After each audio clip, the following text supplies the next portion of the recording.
What is up, everybody? Coming to you live from my parents' house. Coming to you live from my parents' house. We got episode 17 of the Changavi Aftershow, Changavi After Hours, the Changang After Dark, whatever the hell you want to call it. We are going to let it fucking fly because I am happy to be back. It has been almost a week since I've recorded a podcast, which is kind of a long time for me at least. And it's been a while since I've kind of hopped back on the mic. So it's nice to be back in the flesh, be, sitting, having an after show where I can just shoot the shit, talk with you guys, have a discussion about some of the thoughts and some of the things that have been on my mind, be a little more unfiltered with it.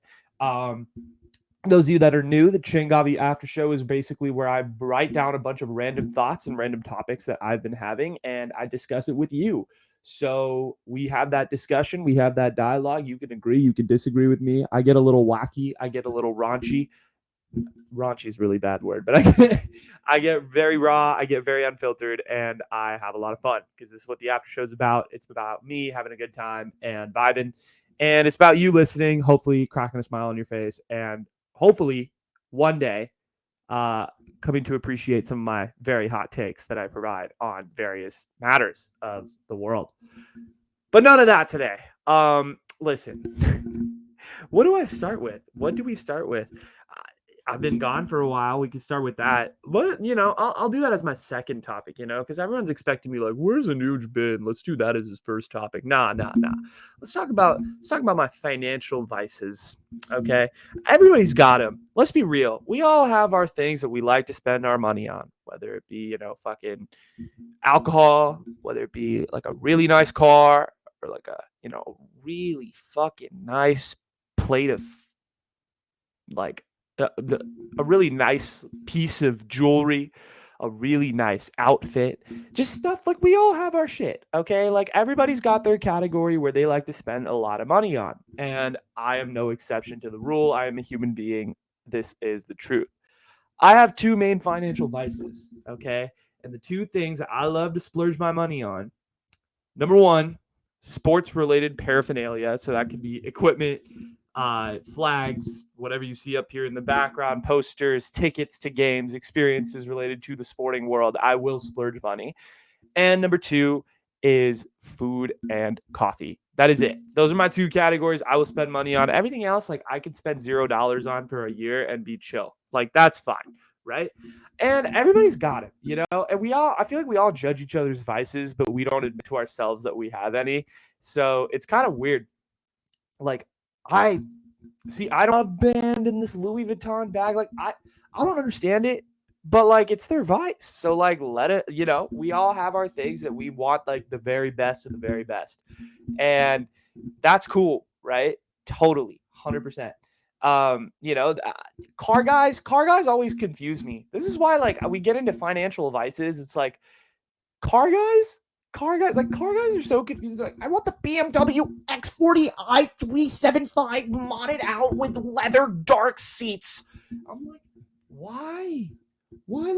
I don't understand why cars make sense. But I mean, listen, if that makes you happy, if you are like, if your happiness is defined by your vehicle that you drive, then by all means go for it. But I don't understand like why people are into cars. Like, can someone explain the fascination of a car to me? I've always viewed a car as getting from point A to point B. I will talk a lot more about cars later in this episode because I have quite the story to tell you regarding cars. But I don't get the point of a car. I truly don't. It's just a vehicle of transportation that can get one person from one place to another. Yet we value so much money. Yet we put so much. A lot of people put so much money into these cars because they can go fast. I don't know. I don't know what that is. Like why are we putting also like jewelry, like I get it, it looks nice and all this stuff, but but like really? Like, really though? Do we need jewelry up in here? I don't know. Clothes, like I get it. You wear it, if you have the nice like champion Louis Vuitton shirt or like the Supreme collab with your favorite brand, like I get it, you're wearing it, it's cool, it's fashion, it's a vibe. I don't know. I feel like a lot of things that are, what's the word for it? Like brought up by society, promoted by like promoted, are a lot of the things that are very fucking are a lot of the things that like people like spend a lot of money on. So like a lot of the things that society gasses up, like fashion, like uh freaking cars, all of these things are things that like people spend a bunch of money on. And so financially, I mean, listen, like people could spend their money on whatever they want, just as long as they don't have $0 in a bank account. If you got a little couple thousand to spare and you want to drop it on a Gucci bag, like that's your prerogative. I'm not gonna stop you. No one's gonna stop you. The person at the Gucci store will be like, you would like that in a bag, 10% extra. They don't care. Actually, I just thought of this. You're paying 10 cents for a bag that has the same purpose as a Gucci bag, but you're paying 10 cents for the bag because you need somewhere to put the Gucci bag in. I'm so fucking funny. Does that make any sense? I don't know if that's a thing like outside of California where you got to pay like 10 cents for like the bags. Like that's a huge thing in this state for some reason. I don't really know why. But you have to pay, what is it? You have to pay like 10 cents for like grocery bags in California. The reason why like I made that joke was theoretically does the same thing that they're paying 10 cents for a bag that theoretically does the same thing that they probably spent thousands of dollars on for the Gucci bag, but they're spending it to protect. I don't know. Okay, you know what? I'm explaining my joke. I sound like an asshole, whatever. Anyway, but financial vices, I don't know. But personally, for me, I think my two things that I really like spending money on: sporting experiences and whatever comes with that field of things, because I just love sports. So a lot of people will probably look at my closet and be like, I don't understand why you want to drop whatever it is, 70, 80 bucks on a jersey, or like, why are you dropping $100+ on merch for a team that doesn't give a fuck about you? And both of those are fair questions. And the answer to both those questions is because I care about both those things and they make me happy. And so I guess if cars make you happy and if fucking jewelry makes you happy, go buy it, or nice clothes, whatever. Um, and then like the other thing I spend a lot of money on is food. And why do I spend a lot of money on food and coffee? Why? Because it makes me happy. So like, you know what? If I'm cruising down the streets of Santana Row one day and I stop by Blue Bottle Coffee, I'll be like, hi, can I get a freaking New Orleans iced coffee? And they're like, would you like that with oat milk, sir? It's going to be an extra $1. And I'm going to be like, don't mind if I do. Don't mind if I do. Don't mind if I do. Because it's my vice. It's the one thing that I will splurge in that area. Anyway, you guys get the point. This topic was really stupid. But yeah, that's all I have to say on my financial vices. Listen, let's talk about my break, right? My very publicized, the break that everybody's talking about in People Magazine. Oh my God, the Changavi show's been absent for a week. The Changavi show, the Changavi show, the Changavi show. Where has he been? Has he had a public breakup with Spotify? Public breakup with YouTube? Is he going to sign a $50 million deal with Spotify? Is he going to sign a $90 million deal to join Caller Daddy podcast tomorrow? No, I'm not doing any of those things. Listen, all seriousness, I felt like I needed to take a break this last week. And I've been feeling, it's not like anything feeling like bad related to content creating or anything, but it's more so this idea of like, I am getting to the point where I have developed a really good routine with making content and churning stuff out. And I was looking at my stats, I think a couple weeks ago, and I noticed that for the last basically 11 months, I'd missed maybe 2 or 3 days in the last 11 months of me not posting something. So whether that be on Instagram with stories, whether that be on TikTok, whether that be on YouTube, whatever, there's basically not been a day where, or like for the exception of a few days, that I haven't just not posted content related to the show. I have been working my fucking butt off on this. Like, and it doesn't act like, it doesn't feel like it, because I love this and I love doing what I do. But sometimes it catches up to you and you're like, shit, like this is so fucking hard. You know, you spend your life just working, and you just like you kind of like lose track of things, and like things just get caught up in your head. And I started like just getting a lot of anxiety around getting work done and all of these things. And I really started to like have a lot of pressure build up inside of me. And I was like, you know what, maybe it's a good time to take a break. And also, like, I felt a little under the weather this weekend. So I was like, you know what? I'm just going to call it quits and say I'm not going to record a Changavi show this week and take a week off. Take a week off the Changavi show. The after show, like, I could plan this fucking after show in 5 minutes, and I could just talk your ear off for about an hour. This is not a big deal. This is like therapy to me. But like an actual show and doing actual research and comprehending various historical facts, whatever, like I decided, like, fuck it, I'm gonna take a week off from that. I'm gonna take a week off from a lot of the podcasting grind and kind of just do maybe little content here and there. It's been a good like semi break. I'm not even gonna lie. It's put a lot of things in perspective. Like, I haven't done much related to the podcast. I've been watching a lot more TV than I'm used to. Like, I woke up and I'm like, I've been doing homework, because quarter started and all that. But it's been a good break. Like, I've really enjoyed being on a break. And for those of you that see my "We Were on a Break" at the bottom, reference to one of my favorite TV shows of all time, I will not mention the name because if you know the reference, you know the reference. But my break, I mean, like, I know a lot of influencers sit there and talk, and they're like, "Oh my God, I came back from my break," and content creators too.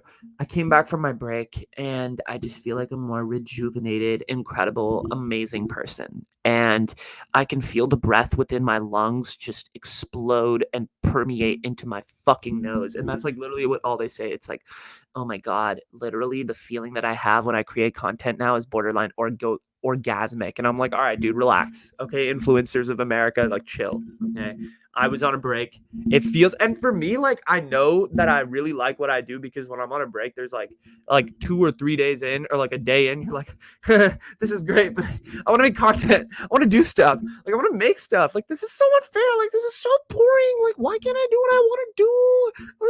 And like, that's where I'm at. Right. Because like and then I was like, fuck it, I got to record an after show because I literally cannot not go multiple or go a week without like going 0 dark 30. I don't think I could. I really don't think I could because this is so fun. Like, whether it be making questions of the night or even like, interacting with you on social media or interacting with people through this, like, whatever it may be, like, I have so much fun doing this. Like, I don't think I could actually do like a full just wipe it all. But yeah, anyway, that's my break. That's basically what's been going on with like me taking a break from the Changavi show for just a week. This isn't like a permanent thing. This isn't a long-term thing. Not at all. I want to make that very, very clear. This is just me taking some time to like get my brain back together, not to feel super fried all the time. And I think we should normalize breaks, but at the same time, like, there's definitely a part of me that's like, why the fuck are you taking a break? You have 64 subscribers on YouTube, you had ass. Like, you're not Charlie D'Amelio, where you can fucking take a 2-month long break and still make $5 million a month. No, you're making $0. So fucking put your ass to work. But there's definitely like a side of me that's like, dude, you need it. Just fucking take a week off, take your brain, like, turn your brain off, and then you could head back to work and actually do some productive stuff, because otherwise, like, you're not productive, and that's not good. Anyway, let's move on, because I found this very interesting phenomenon the other day. I did a question of the night, and I thought it was very interesting. So I did a question of the night on social behavior and what people thought their social behaviors were. And I basically was like, what kind of personality type do you think you are? Are you quote like, are you an extrovert? Are you an introvert? Are you an ambivert? Or do you feel like you're nothing at all? And a lot of people voted. It was a very highly voted question, very contested. And it basically led to most people saying they were an ambivert, and then a large majority of people saying they were introverts. It was about 60-40 between ambiverts and introverts. But 0% of people openly admitted that they were an extrovert. And that got me thinking. I was like, damn, what does this mean? What does this mean?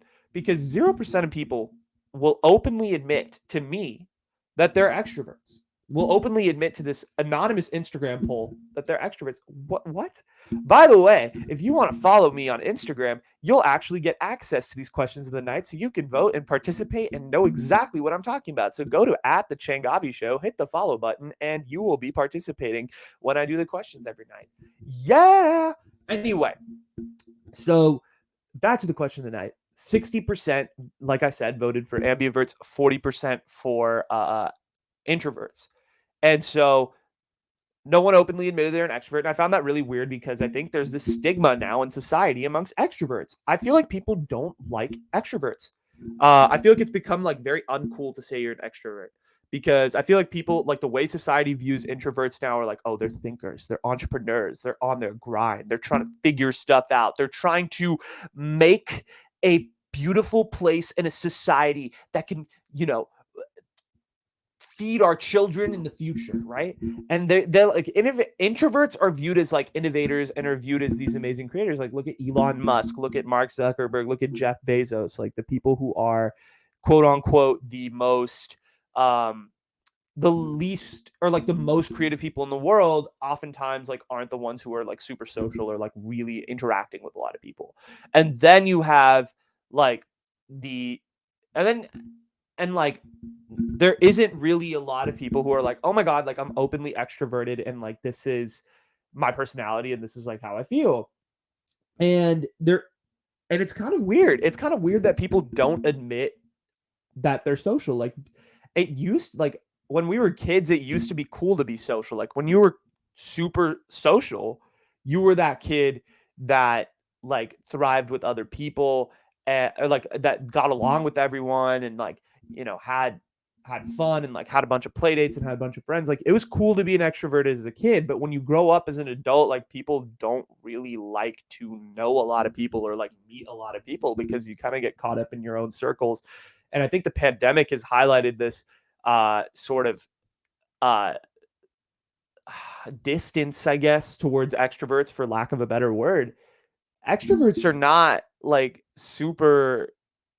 I just don't see a lot of extroverts, open extroverts, at least in society. I think there's a few. I definitely know a few. And I get it, dude. I get it. As someone like I personally consider myself somewhere between the lines of like an introvert and an ambivert, if I'm gonna be honest. But for a long time, I thought I was way more extroverted than I was introverted. And I think a lot of people in like who do know me at least publicly, like publicly and have like a private relationship with me, like definitely do know that I have very extroverted tendencies and I do talk a lot once I get to know you and I'm very chatty like that. But I think I also definitely do have introverted tendencies because look at where the fuck I'm sitting at 11:48 at night. No, I'm not at a party, shots. I'm not doing that. I'm just in my childhood bedroom staring at a camera talking to you about extroverts and introverts. But anyway, I just found it very interesting that there are a lot of people in society, or a lot of people within my sample size that I have, which I'd say is a pretty good demographic of Gen Z. Uh, and a lot of people just, and no one, at least to me, publicly admitted that they were an extrovert. And that's kind of shocking. That is pretty shocking. Maybe I know a lot. Maybe I'm secretly an introvert and I just attract a lot of introverts, but I'm just curious, like, why are extroverts so private about the way that they feel? Why can't, like, isn't that kind of like contrasting two words that shouldn't be in the same sentence, like extroverts and private? Like, usually extroverts are very open about the way they feel and are telling you, like, yo, like, I'm extroverted and like I love being social and meeting new people and all these things. And I think like you could be introverted and still like meeting new people. It's just the setting that you're in is more uncomfortable. And obviously, like I'm using very surface level definitions for these personalities, right? Like there's so much more to it. You can, there's like Myers-Briggs personality test. There's a bunch of different psychological ways to look at your personality and to really determine what you are. But that being said, I was just being generic. In terms of like specific personality types, I think I took the what was that? I think I took the 16 personalities test like 2 years ago or a year ago, and I think I got INFJ. So for those of you who are like really into that personality side of stuff, like, can you please translate what that means? INFJ. I would like to know. because I think it's pretty interesting. But I'm gonna move on because extroverts, personality, all that stuff, right? Cool. That was just a poll I did. So let's move on to some actual fun stuff. Let's talk about astrology. Oh, astrology. Astrology. Astrology. I don't know. What are you going to talk about astrology? You don't know shit. And the truth is, I really don't know a lot about the star signs or any of that. It's like, I know, okay, I'll flex a little bit. I think compared to the average person, I know a little bit more about astrology than I probably should. I think when it comes to tarot cards, which is the second thing in this topic, I know pretty much nothing about. And in terms of myself, I feel like I barely know myself. No. Okay. Astrology, tarot, and Anuj. This is the next topic that we have. Anuj, why are we talking about astrology? What is the importance of it? So those of you that know me well, know that I went to college. I was an actual, I'm not gonna say actual. I was like in a traditional 4-year school for a while, for a year, and I went to a school that was very, very different than what I was used to, and people were very interested in a lot of things that I hadn't even thought about before I went to school there. And a couple of those things were astrology and tarot. And I have an interesting experience with astrology because astrology is a huge part of the Indian culture. And so there's like Vedic astrology. And so I was semi familiar with astrology and all of that because my mom had my horoscope done when I was born and all of that stuff. But I was never very like, I can't lie and say like, oh my God, like I understand completely about what star shapes and this, that, and the other. I didn't completely understand it. I got a better understanding when I went to school of like the traditional, I guess, quote unquote, Western astrology. And I also was exposed to tarot, which is truly one of the weirdest forms of fortune telling reflection that I've seen. So let me give you my thoughts on astrology and tarot as non-judgmentally as possible, because I know there are a lot of people that are probably listening to this who are very into that stuff, and I don't want to be like an asshole about it because I don't want to destroy, I don't want to get haters, I guess, because I'm just all I care about is if people like me. Listen, I don't personally, like, I'll start off with this right off the bat. I don't believe in astrology. I don't really believe in tarot. I think they're fun. I think they're fun little activities, like to just kind of take your mind off things and just kind of look at it and be like, haha, like this is true. Or like, haha, like so relatable, Libra get things, haha, so relatable, like blah, blah, blah. Cup of hearts on your tarot card, like, ooh, that's gonna interesting thing in your future. Maybe you got a lover coming up. I don't know, right? It's just stupid stuff like that. That's like how I look at astrology. I take everything that I see with astrology and everything that I see with tarot with kind of a grain of salt. But that's me. That's Anuj. There are a lot of people I know that take astrology and take tarot, and they really have unique perspectives on it, and they will let me know in my comment section. But here's how I feel about, like, in terms of astrology and like how I've been exposed to it is I was exposed, I like to say, to like the white girl astrology. And basically what the white girl astrology is you get a co-star, you enter your birthday, you enter your birth city, you enter where you're from, and you basically end up with like the three sort of things related to your astrological profile, I guess, for lack of a better word. And I think I'm a Libra sun, which is basically like your main sign, so like your birth month when you were born. And then I'm a Taurus rising, which is like what you appear to be to other people, like what I appear to you guys to be is a Taurus rising, apparently, according to astrology. And then who I actually am on my inside, like who I know, my true self, is a Gemini moon. So that the moon is like who you are on the inside. And that's my astrological profile. And so the way, I don't know, I was just very confused at the way it worked. But I'm also of the belief that like if you want to make fun of something and you want to talk shit about something, like you should do more research into it. And so I learned from a lot of people where I went to school, like, what is astrology? Like, why is this actually relevant? And I thought I listened with an open mind and had a, really good, just really tried to understand like where they were coming from and like why they believed that this was a certain, why they believe that this was like the only way to go. and not only way to go, or like why, for lack of a better word, like why they believe that this was the best, like why they believe that this was real. And the thing where I struggle to believe with astrology, and I think I'm going to be honest here, is how the fuck do stars and the freaking way the sun moves dictate my actions and dictate my personality? Explain that in a scientific sense about how the fuck that works. If you can do that, maybe I'll be more open to it. But it doesn't make sense to me. It really doesn't make sense. And I don't care if you get a co-star and it says that's your X, Y, and Z's, your astrological profile. Like, dude, what? Like, I mean, like, if you believe in it, cool. Like, that's, I mean, I'm glad. But I don't know. Astrology to me is developing this like weird sort of connotation of like it's not a religion, but it is. It's not a, like, I don't want to use the word cult because it's a very toxic word, but like it's not a, it's kind of this weird following of like it is it is real. Like there is a lot of reality to it, but there's not, like, I don't know. It's definitely infiltrated pop culture, I would say, a lot more in the last like 3 to 4 years. It's definitely more of an underground culture, but I'd say like in Gen Z in particular, like people look at your I guess with the popularity of apps like CoStar, right? People look at your thing and they're like, "Oh my god, you're a Gemini moon, canceled, canceled." Dude, true story. I haven't told this story like publicly, but I was at like a college dorm party or something like that. I don't want to give too many details because there are people who listen to this from who I went to school with. Okay, so I was at like a college dorm party and I was, having a good time, and I bumped into this girl. I thought she was cute. Ooh, Anuj. And I was like, "Oh my god, hey, like nice to meet you." And like, we were talking, we were kind of hitting it off. And she's like, "Oh my god, what's your star sign?" And I was like, at that point, I was like, I thought she was joking. I was like, I'm a Libra. And she's like, "What's your moon?"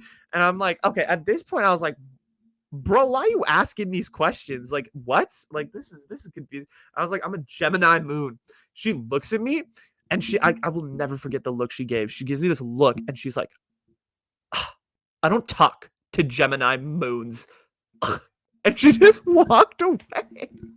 And she just gave me this dirty ass look and just beelined it from the direction that was furthest away from your boy. It was the most fucking weird experience of my life. I don't know what the hell that was. That was my experience with astrology, bro. It was like, "You're a Gemini moon." Fucking canceled. Bye bye. Right? Like it's, I don't know. Let's talk about tarot though for a second. Tarot cards are the little they're the more or less popular sort of version of astrology, because astrology is like the more, like, everybody knows, like Libra, Aries, Leo, all the basics, Sagittarius, like all the basic star signs everybody knows. That's like kind of common knowledge. And then like the moon and the rising, all that stuff. Like that's a whole separate thing. Tarot is like this weird card thing where you like shuffle a deck, and there's like tarot card readers who are like experienced and who have like done this, quote unquote, and who are able to like sort of tell you like what these cards mean, and then you're supposed to like apply it to your life. So it's a little more like, I guess, kind of a reflection exercise more than anything. I don't really know that much about tarot, but it's just a very like, I don't know, both astrology and tarot are just, they don't make sense to me. I'll be open about that. Like, they don't make sense to me. But at the same time, like, I'm also a person that's like, how does this make sense? Like, how can tarot and astrology just know my personality? Like, is it just unexplainable? Like, how how is astrology science? Like, is astrology science? Is that a real question? Is astrology a real? Is astrology pseudoscience? And I think astrology is honestly, like, I don't want, like, it is pseudoscience in my opinion. And I think tarot is kind of like a manifestation of sort of senses of like, okay, like I see it in my head, and this tarot is just an exercise of me like having that sort of thought, be like, oh, that makes sense, and then you like click in your head, and then you can make that shit happen in reality. So I think tarot and astrology are basically like two ways, in my opinion, of like getting thoughts and getting like clarity on specific things that you're confused about, and having that click in your head, and then you just, going out and achieving it. rather than astrology and tarot telling you your future and when you're going to die and your personality and all of that. Because there are a lot of people out there. I'm not going to name names, but there are a lot of people out there who let astrology and all of these like celestial things, like define who they are as a person, and they're fucking stupid. Don't do that. Don't let this shit define you. Like you can go out and live your life as happy or as sad or as glad or mad as you want to. That's, you have control of that. And I understand that astrology can be a crutch for some people, and that's totally cool. And I have no problem with it. Like I said, like I am very open minded when it comes to astrology, but at the same time, there are parts of it that just perplex me and just make me want to jump off the roof. But that's me. That's me. And I'm an asshole if that's truly if I'm truly one of the only people that feels that way, and you guys want to come at me, that's your deal. But that's how I feel about astrology, to be honest. And yeah, I just wanted to talk a little bit about astrology and tarot and all of those things. But I got a bunch of other stuff to do. Listen, when I make content, I underthink stuff. I really do underthink a lot of the content I make. Um, I know, what a fucking transition. So like my parents and like a lot of people in my community, when I mean the community, I mean like people who I'm surrounded by, really take issue with a lot of the stuff I say on the internet. And to be honest, like I don't give a shit. And that's probably because I've developed this sort of mentality of like, I'm going to underthink what I post on the internet and not overthink it. Because if you look at it, there are a lot of influencers, there are a lot of Instagram feeds that you see that are really freaking pretty because the filters look all nice and the pictures look perfect and the people are using these beautiful filters and the videos look sexy and all of these things. Like, good for them. Good for these influencers. Absolutely. But at the same time, it's just like, bro, like, I don't know, like, this isn't entertaining. Like, it's not fun to watch something that's just like looks beautiful and looks aesthetic all the time. I don't know. I like a little rough. I like a little amateur. I like a little funny. Like, I'm that type of person. And so when it comes to creating content and when it comes to creating like social media things, like, I am someone who loves to just underthink the shit out of things. I like I don't like not in life. In life, I'm a perennial overthinker. In content, I'm a perennial underthinker. Like I'm like, oh, this could be cool. Post it. Don't even think about it. And then like 5 minutes later, I'll get a text from someone like, "What are you thinking? You're disgracing the family name." No, I'm kidding. No one's ever said that to me. But like you get the point. Like I will post anything and everything on the internet, not except like for within reason. But like I don't really have a specific boundary that's like blocking me in a lot of ways. Like I like to just underthink the shit out of what I'm doing in terms of like this stuff because I feel like I've found wow, I cannot talk. I have found that when I have underthought things and that when I just constantly just churn stuff out, something hits. And it's the thing you least expect. Because when you overthink things and you're like, oh, like this analytically is going to do better than that, and I got to post this and that, yeah, then, your feed gets all weird. I don't really think about strategy when it comes to like posting stuff in terms of like growing my social media. Like I just post a bunch of different clips. I see what hits and I kind of try to do stuff that's similar. Like I'll give you an example. Like with TikTok, I had one TikTok that did really well about college. And so I started doing a lot more college content and like that gets decent views, but it's not like super, super hot. It's not super, it's not gaining me like the followers like that first college video did. And then like I'll post some hot political take and then that'll just get me a weird comment section with a lot of people who like don't know what the fuck they're talking about. Right. But like it'll get views and then it'll gain a couple followers and you'll gain a couple followers here and you'll gain a couple followers from here. And then like a pop culture take will go a little hot and you'll just gain a couple followers from there. And so I like that. I like this idea of like going to different sides of TikTok and like plucking a few from here and plucking a few from there. And that comes with underthinking. Like the LinkedIn ban me shit. Like that was just me like talking on a whim. I was like, all right, fuck it. Let me edit this together. And this was just a funny story I had. I was like, boom, boom, put it right in. And it got really good views. And a lot of people were like, what did you expect to happen if you fucking pretended to be Sundar Pichai? And I was like, yeah, man, I don't know what I expected to happen. But but like, it's cool. It's cool. And like that did really well. And so it's just different stuff that's very like what's it called? It just that hits and gains you like different people from different places, and I appreciate that. That's what I think I have come to really embrace recently, at least, is just the idea of like constantly just putting stuff out into the universe and then like letting people do their thing with it, right? And then you know go from there. I'm not like I don't have a plan like in terms of like a plan of like social media growth. Like I don't really have like an aggressive like bulletin board. Like I just want to get content out there and I just want to get stuff out there and I'm trying to see what hits. And then when I figure out like a format that's like hitting, then you can develop a strategy. But I don't have the strategy yet. So I don't have like a format that's really hitting on a wide level. So I got to figure out what's going to hit on the wide level. It's just going to take time. And so in that time, I'm going to underthink the shit out of things like I've been doing. And so you may get a couple pieces where I'm talking crap and you may not like that. And it may make you feel uncomfortable. But my hope is that by me underthinking and putting that content out there, maybe there's like a little 5 or 10-second snippet of the underthinking that I put out there that you're like, oh, wait, that kind of makes sense, actually. Wait, that actually kind of adds up. Wait, Anuj, you might be onto something, right? That's what I want. That is what I truly want. And if I can do that, then I'd be freaking happy. I would. It's the truth. Listen, I need to transition to something else because we've talked enough about me being an underthinker and an obvious loser when it comes to like this department of social media and content creation and all of these things. California's worst driver. This is like this is a story. So here's a little story time segment that I have today for you all that are still here at the 37-minute mark. Guys, I'm here to admit to you one thing. Like this is actually genuinely something I haven't told a lot of people, and it's gonna be out on the internet right now. Confession: I'm 21 years old, and I don't have my driver's license. Do with that information what you will. I don't have my driver's license.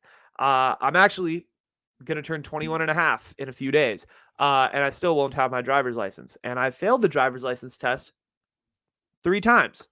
What does that mean? That means that the permit that I had now has been expired, or now has not expired, has basically gone extinct. So I had to get a new permit. So I got a new permit. Okay, let me explain why I believe I'm California's worst driver. Number one, I failed the driver's license test 3 times. I am actually a terrible driver. The first time I failed the driver's license test, I took a left turn on a red light. The instructor looked at me and said, turn around and go back to the DMV. It was kind of an L.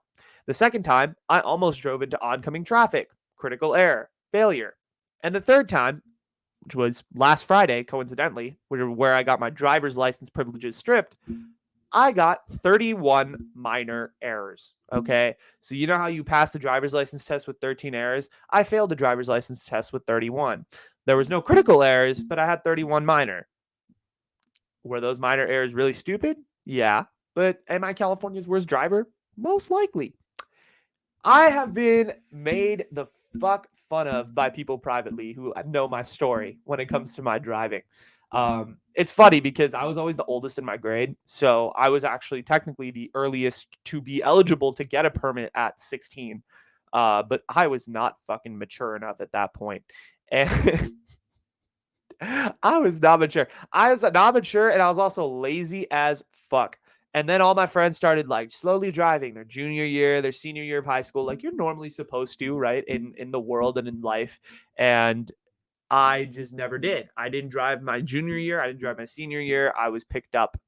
And I went to college without a driver's license. And then COVID hit. And I still didn't have I didn't even have a permit at that point. And then I got my permit during COVID and I started learning how to drive. But driving has been my biggest insecurity because I'm really, really bad at it. Or I don't think I'm really bad at it. I think I'm good. I think I'm decent at it, even though my results on the DMV say otherwise. But I do have a lot of anxiety surrounding the DMV tests, partially because the DMV examiners are horrible people and they're really mean and they freak me out because I think I'm doing well, and then I pull up into the parking lot and I get a minus 31 on my test, and that freaks me out for some reason. Listen, I I have had a troubled past, and I continue to have a troubled present with driving. Um, and the reason why I'm sort of putting this out there to people is because it's genuinely been like a really hard thing for me to talk about, because I don't like talking about when I fail and make mistakes and fuck up, and my insecurities about it, because people laugh and they think it's funny, and like, oh, you failed the license test 3 times, now you have to get a new permit, and you're 21, what a fucking loser, like, you know what, at this point I'm just gonna smile about it, because I was really upset when I failed the first time and when I failed the second time, because I thought I worked really hard.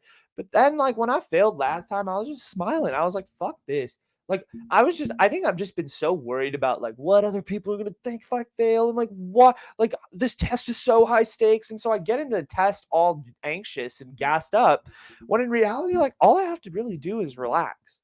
And I know I'm a good driver. Like, I've driven with people and they say I'm like, I haven't killed anyone. I haven't been in an accident. Like, I can drive a car pretty decently well for the most part, you know? And it's, yes, my driving tests say otherwise, and the DMV must think I'm the worst driver to ever exist. I personally don't, but I have failed my license test 3 times. I'm on my second permit.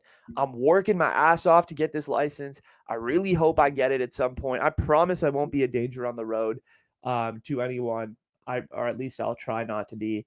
But as people in my life have said, there are a lot of celebrities. Drake Bell got an ID and he got 3 DUIs in 3 years. So who says Anuj Changavi can't get an ID?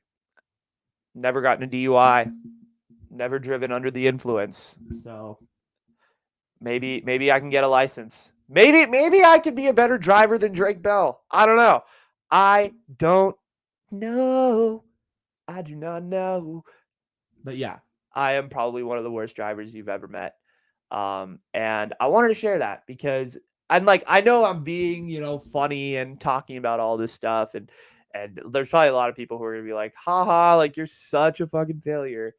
But genuinely, like, it's been hard. I think that's like that's definitely one of the things that's really been on my mind recently, is like, wow, I really need to fucking pass this test, because I'm 21 years old and I can't have people be picking me up and dropping me off and be Ubering everywhere at this point, because this is I can't do this no more. I can't do this no more. This is the nope. I need to be able to just drive my own car to a own place and just fucking, yeah, no,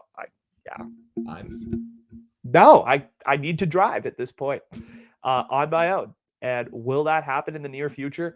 Please, I hope to mother freaking God it does. But if it doesn't, then I guess, we just go and bury ourselves alive or something. But whatever. We'll worry about that problem when it becomes a problem at some point. I'm sure I hope it doesn't. But yes, my driving. Anuj driving. We could talk for years about my driving, but I don't want to do that because it makes me sad. Listen, this is gonna be the last topic I talk about today, and I'm gonna wrap it up because we're at 43 minutes and my voice is getting tired. How I Met Your Mother. I've had so many people that have, or like, sorry, how was I going to start this segment? Jesus. How I Met Your Mother. One of my favorite shows of all time. One of probably America's best sitcoms in the last 20 years. It was that era after Friends. It's the show that literally picked up the year after Friends. Friends ended in 2004. How I Met Your Mother started in 2005, took us all the way to 2014. And then you had New Girl, which started in 2012 and took us all the way to 2019. And so there's been a sitcom that sort of carried America through, I guess. There's been different eras of sitcoms. I don't know if that makes any sense. Anyway, How I Met Your Mother is a fantastic show. Everybody knows it is one of the classics. Like, you say How I Met Your Mother to most people, they know who it is. Even my parents know who, like, the mother, or know what How I Met Your Mother is. Because, well, honestly, the title has such a intriguing, the title is the show. It's like, how did Ted meet? How did this dad meet the mother of his kids? So let's go on this full-on story for nine seasons about how this happened, about a whole decade basically of how the frick this guy met his future wife and mother of his kids. And it's a great show. It's everybody knows it. Everyone can say it. It's truly that good. Um, but but I would say that How I Met Your Mother right now in television show history is probably one of the most controversial endings in all of TV. And I would say that with a definitive fact. I think there are a lot of people out there that think it's one of the worst endings in TV show history. And I think there are a lot of people out there that think it's an amazing ending. I think they think it's fucking phenomenal. And I, well, I used to be in the earlier category. I used to think that this How I Met Your Mother ending was probably one of the worst fucking endings to exist in television. They disappointed the entire audience. There was no satisfying conclusion.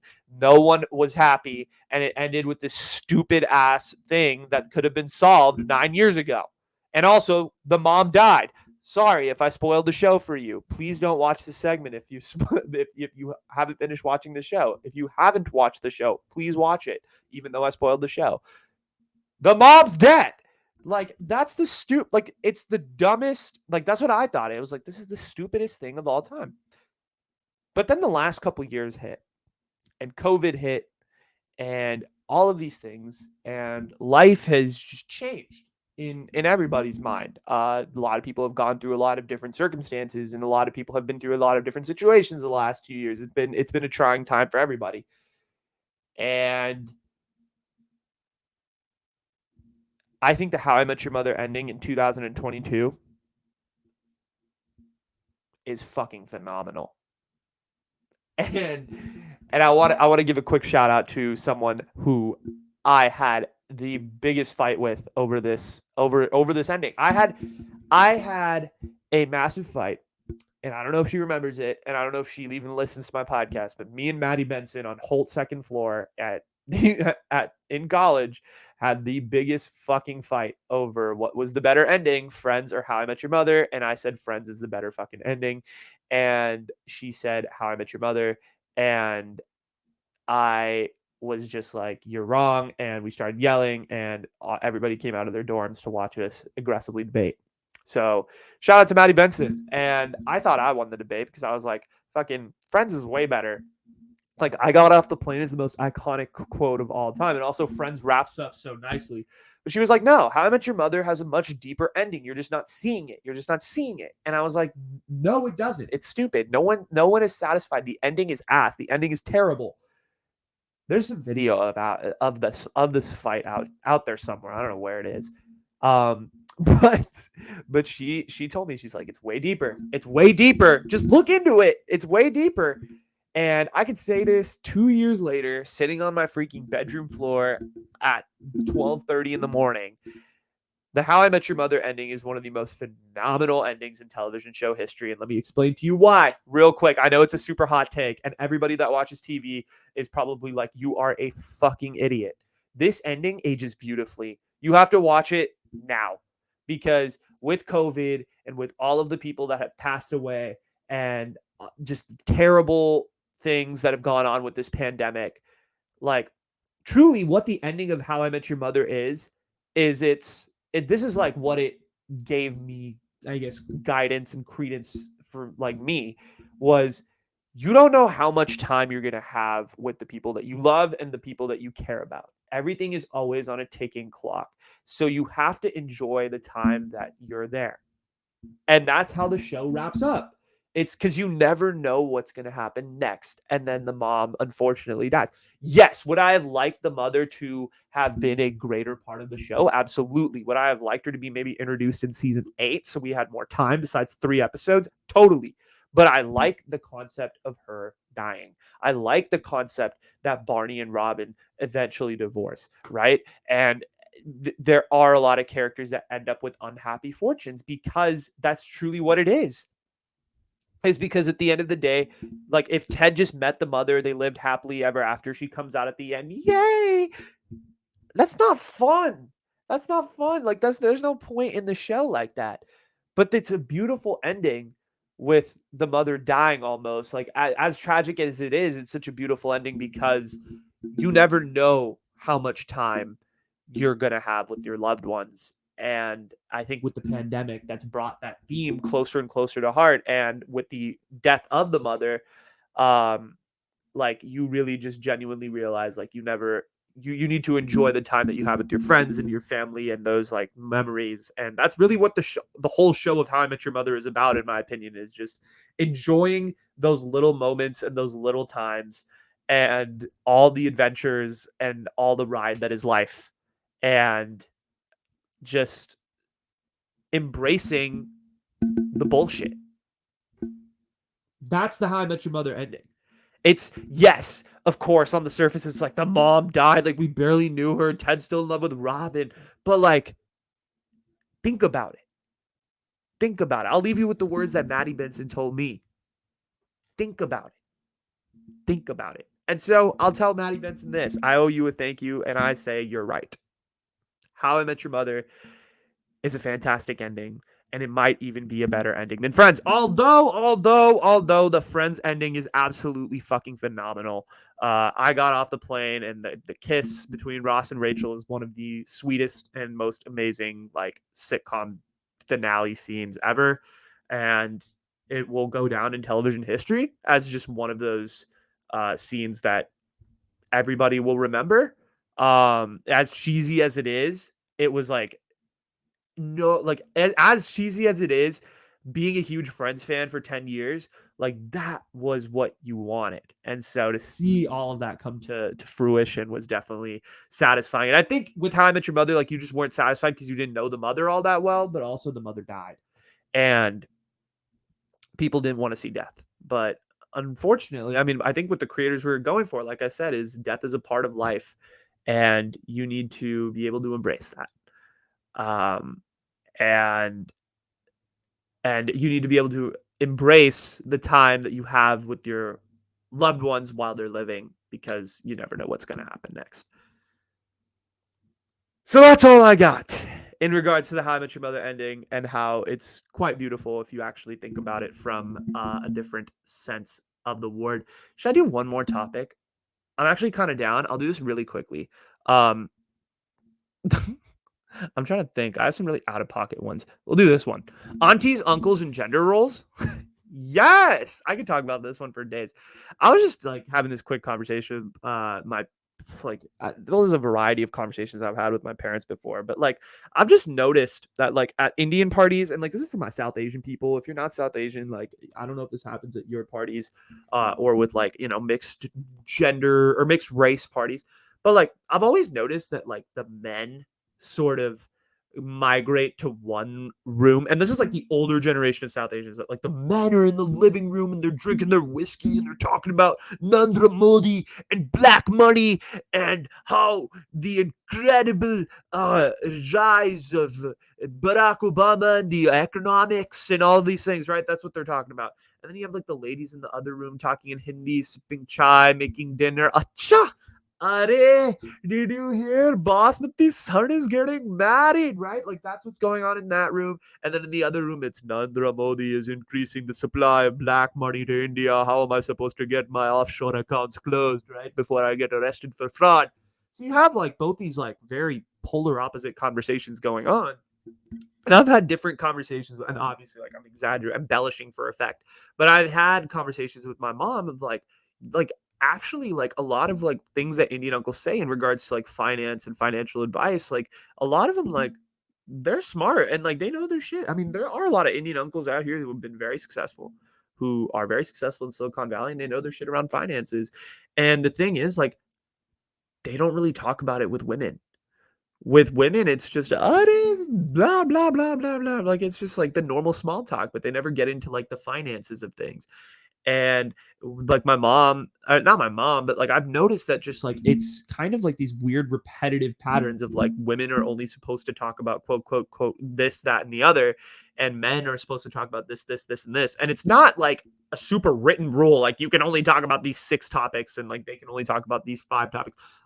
Of course, you can talk about whatever you want. Like no one is going to stop you. But like that's just kind of like the unconscious ways that the conversations sort of drift, that like certain conversations with this group and this gender drift in this direction, and like uncles start to talk about finances and all of that stuff. And I just think there are a lot like that's so weird that I've always found that like South Asian women, particularly like the older generation, so like I'm talking aunties, just like don't really have the best sense when it comes to like actual foundations of money.